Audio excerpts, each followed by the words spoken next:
take people, and I've told you this, and you expose them voluntarily to things that they are avoiding and are afraid of, that they know they need to overcome in order to meet their goals, their self-defined goals. If you can teach people to stand up in the face of the things they're afraid of, they get stronger.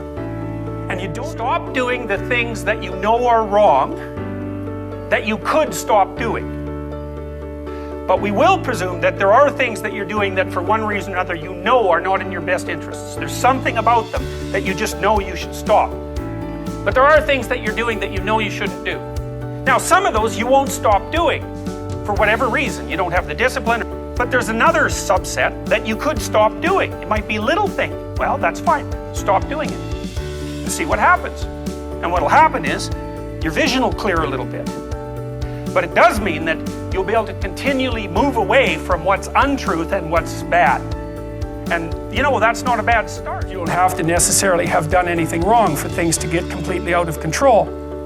It's a terrifying doctrine, but it's not a hopeless doctrine because it still says that there's a way forward, there's a pathway forward. And the pathway forward is to adopt a mode of being that has some nobility so that you can tolerate yourself and perhaps even have some respect for yourself as someone who's capable of standing up in the face of that terrible vulnerability and suffering, and that the pathway forward, as far as the existentialists are concerned, is certainly by the avoidance of deceit, particularly in language, but also by the adoption of responsibility for the conditions of existence and some attempt on your part to actually rectify them. And the thing that's so interesting about that is, two, as far as I'm concerned, and some of this is from clinical experience. If you take people, and I've told you this, and you expose them voluntarily to things that they are avoiding and are afraid of, that they know they need to overcome in order to meet their goals, their self-defined goals. If you can teach people to stand up in the face of the things they're afraid of, they get stronger. And you don't know what the upper limits to that are, because you might ask yourself, if for 10 years, if you didn't avoid doing what you knew you needed to do, by your own definitions, right, within the value structure that you've created to the degree that you've done that, what would you be like? Well, there are remarkable people who come into the world from time to time, and there are people who do find out over decades-long periods what they could be like if they were who they were, if they spoke their being forward.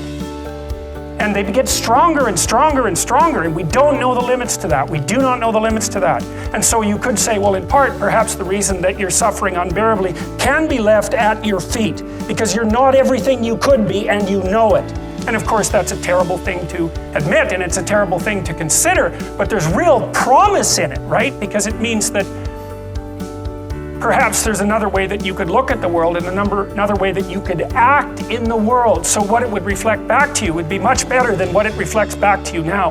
My experience is with people that we're probably running at about 51% of our capacity. You can think about this yourselves. I often ask undergraduates how many hours a day you waste or how many hours a week you waste. And the classic answer is something like 4 to 6 hours a day. Inefficient studying, watching things on YouTube that not only do you not want to watch, that you don't even care about, that make you feel horrible about watching after you're done. That's probably 4 hours right there. You think, well, that's 25 hours a week, it's 100 hours a month, that's 2.5 full work weeks, it's half a year of work weeks per year. And if your time is worth $20 an hour, which is a radical underestimate, it's probably more like 50 if you think about it in terms of deferred wages.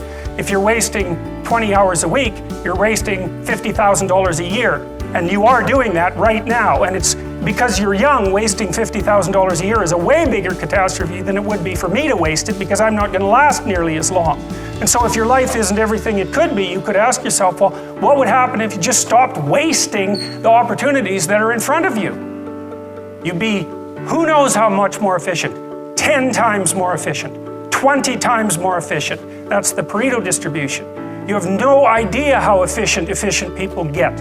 It's off the charts. That you do and that you don't do are far more important than you think. The things that you do and that you don't do are far more important than you think. The things that you do and that you don't do are far more important than you think.